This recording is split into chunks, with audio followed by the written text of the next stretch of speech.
if you don't know me, my name is Addie Calico. I am a legal escort at Sagebrush Ranch in Mount House, Nevada.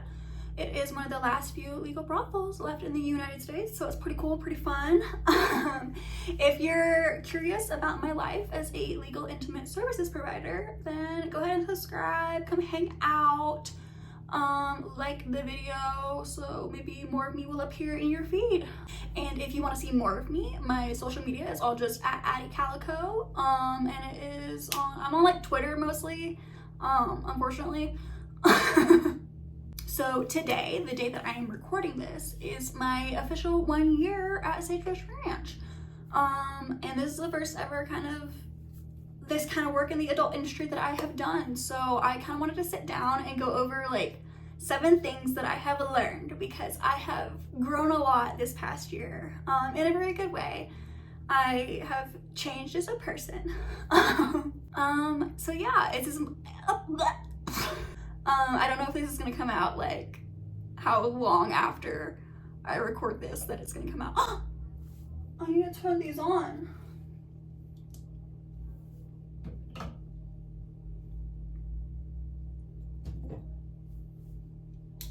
I don't know why I was looking in the camera to grab this. Oh, okay. I don't know when this is gonna come out. It's probably gonna come out months after the fact.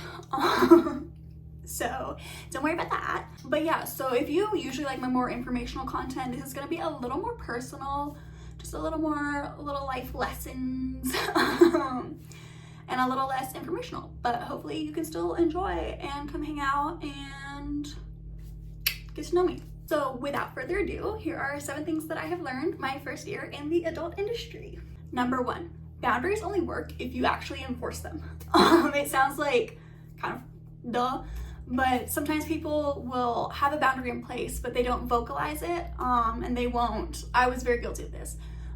They don't vocalize it, they don't enforce it if it is crossed, or like before they don't vocalize like, hey, this is a thing. And then afterwards, when someone crosses it, they don't vocalize it, they're just kind of upset. And like the more I kind of learn about boundaries and I enforce my own boundaries, the more I realize that you have to be like the actor in your frame of thinking. And by that I mean like if-then statements are really, really good for boundaries. So for example, if I had a client who was doing something I didn't like in a party, I could just, I could say to them like, hey, don't do that.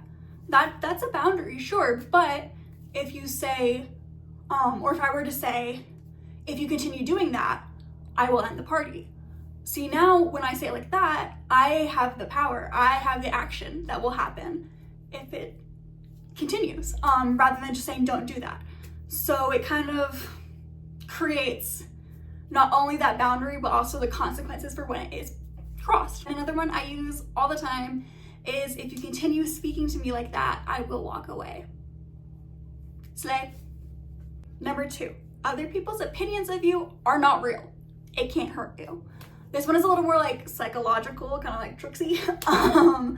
But basically, so like when people have opinions of me or my job and they have that idea of me in their head, it's not the real version of me walking around out here. It's the version of me in their head, because they don't know me fully. I know me fully. They don't know me fully. So all of this like negativity that people have about me or my job specifically, is kind of creating a feedback loop in their head of they're casting negative energy my way, but they're casting it onto this made up version of me that exists only within them. So it's kind of like a feedback loop of negativity.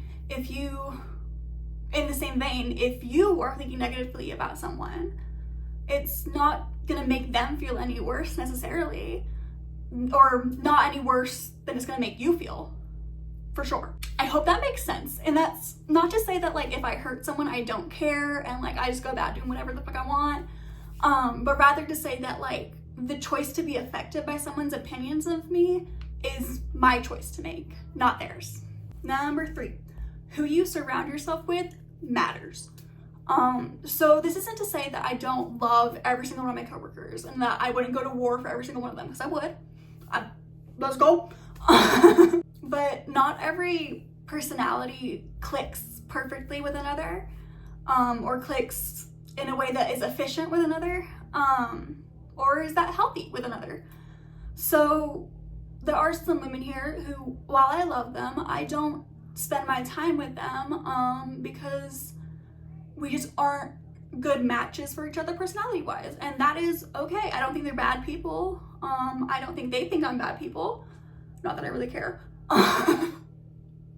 But yeah, I just find myself being much happier if I surround myself with people who make me feel good about myself and who I can be inspired by, or that I can learn things from, and that's like really what I look for in people.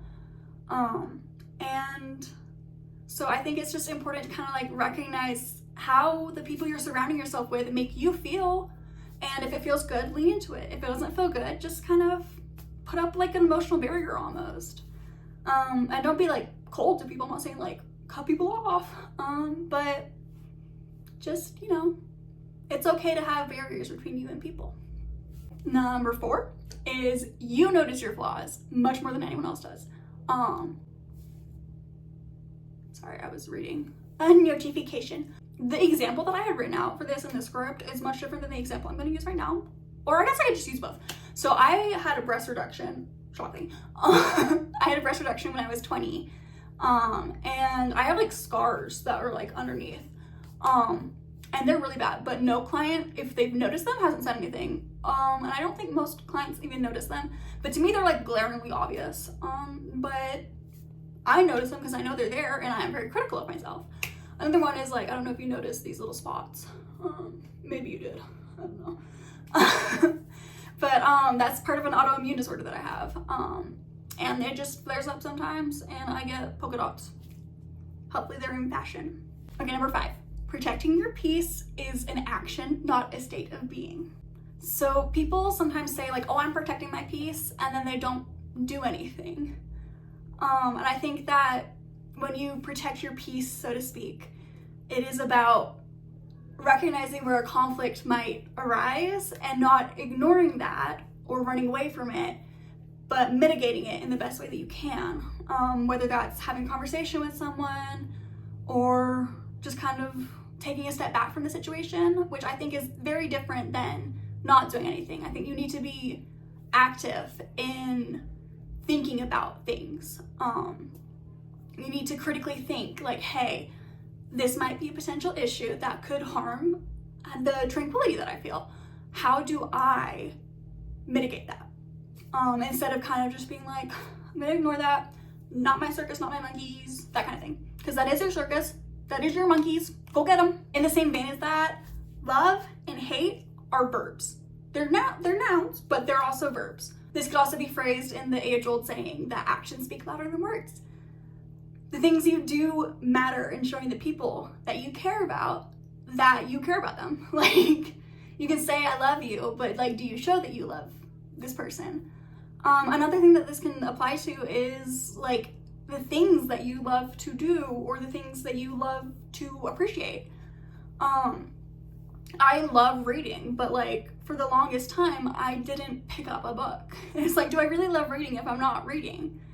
And the answer is like, yeah, but I picked up a book and I read it again for the first time in like years. And I just felt so much better about it. Like, I felt that kind of like spark reignited.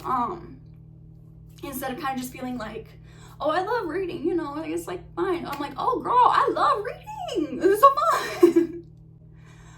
So I think it's just important to know that like you have to do the things that you love in order to love them and the people. And then number 7, nothing matters, and that's a good thing. This kind of like has so many different facets that you could look at. It could be like, you know, you're a little tiny person on a little tiny continent on this slightly larger rock that is hurtling through space, and you know, who really cares if you had toilet paper stuck to your shoe? Like, who cares? The universe is so much larger than that.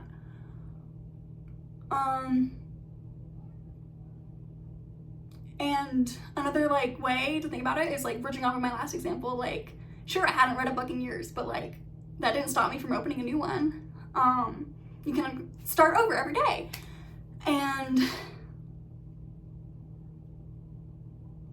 So like your past can be full of like mistakes, missteps, but like who cares? Do better in the future. And another way to think about it is like, it sounds so morbid. Hear me out though. Everybody dies. Everyone dies. Like all of our stories end with death, and that is not something to necessarily be afraid of. Because like in the meantime, I have books to read. I have people to love. I have things to do, things to see. I don't want to spend my whole life worrying about where I'm gonna end up, because it doesn't matter. It's the same. Everyone's story is the same. It doesn't matter, and that's good. So I hope that this gave you some insight into like my thought process of things. And thanks for hanging out with me, and I will see you next time. Bye. Don't forget to subscribe, please. I should cut my hair. It's like a cute length for me, if it was even.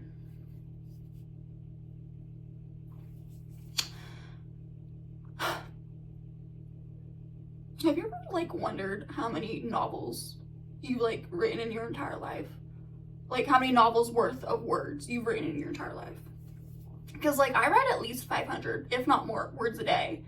So like that's like 3 or 4 novels a year, I think. How long are novels? They're like 70,000 words. How long are books in words? Yeah, 70,000 to 120,000. So let's just go with 70,000. Let's cheat. So that's like 500 times 365, which is that number. And then if we divide that number by 70,000 equals, oh, it's like 2.5 novels a year. I'm good at writing, not math. Let's keep that in mind. Yeah, like 2.5 novels a year. That's crazy. And I write more than 500 words a day. It's just some days I don't write. Some days I wake up and I'm like texting. I'm like, you know, I don't want to write. That's crazy. I write a lot. If you don't know, I was an English major in university and I minored in creative writing. All right, I have to actually film this fucking video now.